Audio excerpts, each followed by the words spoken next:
Theophrastus को वनस्पति विज्ञान का जनक कहा जाता है। ऐसे पौधे जिनमें पुष्प तथा बीज नहीं होता अपुष्पी पौधे कहलाते हैं।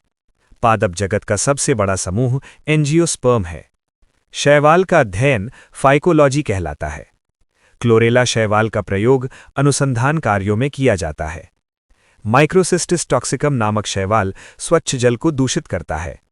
कवकों का अध्ययन माइकोलॉजी कहलाता है। कवकों की कोशिका भित्ति काइटिन की बनी होती है। कवकों में संचित भोजन ग्लाइकोजन तथा वसा के रूप में रहता है। विषाणु के अध्ययन को वायरोलॉजी कहा जाता है। विषाणु का आकार सामान्यतः 0.015 से 0.2 माइक्रोन के बीच होता है। जंतु विषाणु के डीएनए तथा आरएनए दोनों होते हैं। पादप विषाणु के केंद्र में आरएनए रहता है। जीवाणुओं के अध्ययन को जीवाणु विज्ञान या बैक्टीरियोलॉजी कहा जाता है। जीवाणुओं का खोज सर्वप्रथम ल्यूवेनहॉक ने किया था। जीवाणु नाम 1829 में एरनबर्ग ने दिया। कॉलरा तथा क्षय रोग टीबी जीवाणुओं द्वारा उत्पन्न होते हैं। 1890 में लुई पास्चर ने रेबीज के टीका की खोज की।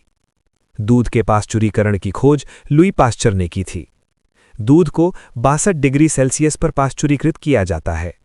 साधारणतः जीवाणु की कोशिका भित्ति कार्बोहाइड्रेट एवं प्रोटीन की बनी होती है।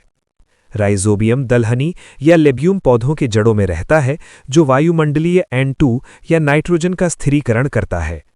लैक्टोबैसिलस एवं स्ट्रेप्टोकोकस दूध से दही बनाने में सहायक होते हैं। ब्रायोफाइटा मृदा अपर्दन को रोकने में सहायता प्रदान करता है। जिम्नोस्पर्म का सबसे छोटा पौधा ग्नेटम पिग्मिया है। जब बीज फल के अंदर रहते हैं तो उन्हें आवृत बीजी कहा जाता है। फ्लोएम भोज्य पदार्थों को पत्तियों से जड़ों तक पहुंचाता है। एथिलीन फलों को पकाने में सहायक होता है। जाइलम जल को जड़ से पत्तियों तक पहुंचाता है। फाइलम खनिज लवणों को जड़ से पत्तियों तक पहुंचाता है।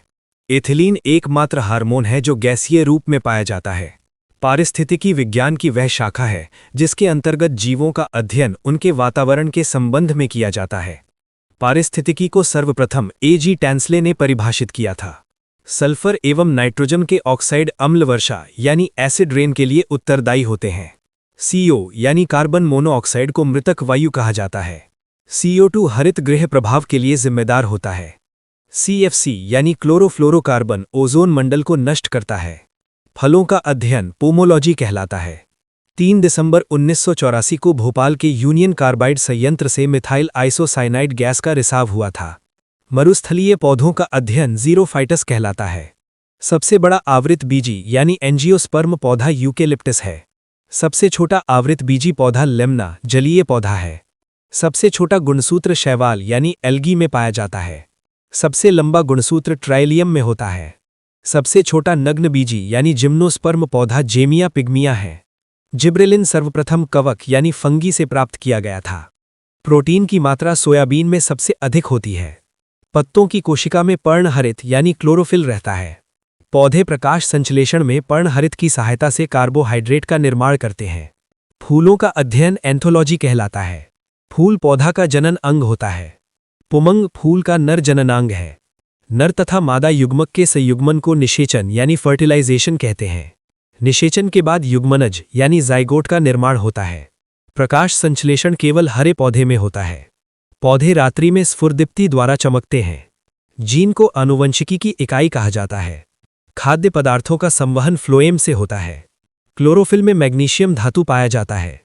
यीस्ट का उपयोग बेकिंग तथा पेय पदार्थों में होता है। प्रकाश संश्लेषण की दर लाल प्रकाश में सबसे अधिक होती है।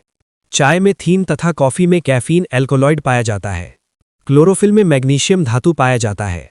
जब फल का निर्माण अंडाशय से ना होकर फूल के किसी अन्य भाग से होता है तो उसे असत्य फल कहते हैं। जिस फल का निर्माण केवल अंडाशय यानी ओवरी द्वारा होता है सत्य फल कहलाता है। सेब कटहल नाशपाती एक असत्य फल है। प्रकाश संश्लेषण की दर बैंगनी प्रकाश में सबसे कम होती है। निषेचन के बाद बीज बीजांड यानी ओव्यूल से बनता है। नारियल में प्रकीर्णन पानी द्वारा होता है। राइजोबियम जीवाणु दलहन के जड़ पर पाए जाते हैं। खीरा में नर और मादा फूल अलग अलग होते हैं। हरे रंग के प्रकाश में लाल कवक एवं भूरा कवक में प्रकाश संश्लेषण होता है। प्रकाश संश्लेषण की क्रिया में ऑक्सीजन पानी यानी जल से निकलता है। प्रकाश संश्लेषण केवल दिन में होता है। क्लोरोफिल में मैग्नीशियम उपस्थित होता है। हरा प्रोटोजोआ को पैरामीशियम के नाम से जाना जाता है। एक जलीय पौधे को हाइड्रोफाइट कहते हैं। प्राकृतिक वर्ण सिद्धांत का प्रतिपादन डार्विन ने किया है। अग्नि नीरजा यानी फायर ब्लाइट रोग सेब से संबंधित है। तने की वृद्धि दर सही रूप से नापने के लिए ऑक्जेनोमीटर का प्रयोग होता है। ऑक्सिन एक पादप हार्मोन है। प्रकाश संश्लेषण का प्रथम स्थिर यौगिक फास्फोग्लिसरिक अम्ल है। पौधे में वाष्पोत्सर्जन की क्रिया पत्ती में होती है। तारपीन का तेल चीड़ यानी पाइन से प्राप्त किया जाता है। प्रोटीन का सबसे अच्छा स्रोत सोयाबीन है। सबसे लंबा वृक्ष सिकोया है। प्याज तने का परिवर्तित रूप है। सबसे बड़ा बीजांड साइकस में होता है। लाइकेन कवक और शैवाल दोनों वर्ग के पौधों से मिलकर बनता है। अफीम कच्चे फलों के लेटेक्स से प्राप्त होती है। तंबाकू में सुगंध पैदा करने वाला बैक्टीरिया बैसिलस मेगाथीरियम है। चावल एवं गेहूं ग्रेमिनी यानी पोएसी कुल के पौधे हैं। जड़ की कोशिका में उपस्थित लवक को ल्यूकोप्लास्ट कहते हैं। गन्ने की चीनी ग्लूकोज एवं फ्रक्टोज के संयोग से बनी होती है यानी सुक्रोज। ऐसे ही बिहार पुलिस मद्य निषेध के लिए इंपॉर्टेंट क्वेश्चन चाहिए तो कमेंट में यस लिखो। और जो भी चैनल पे नए हैं चैनल को सब्सक्राइब कर लीजिए और वीडियो को लाइक करें।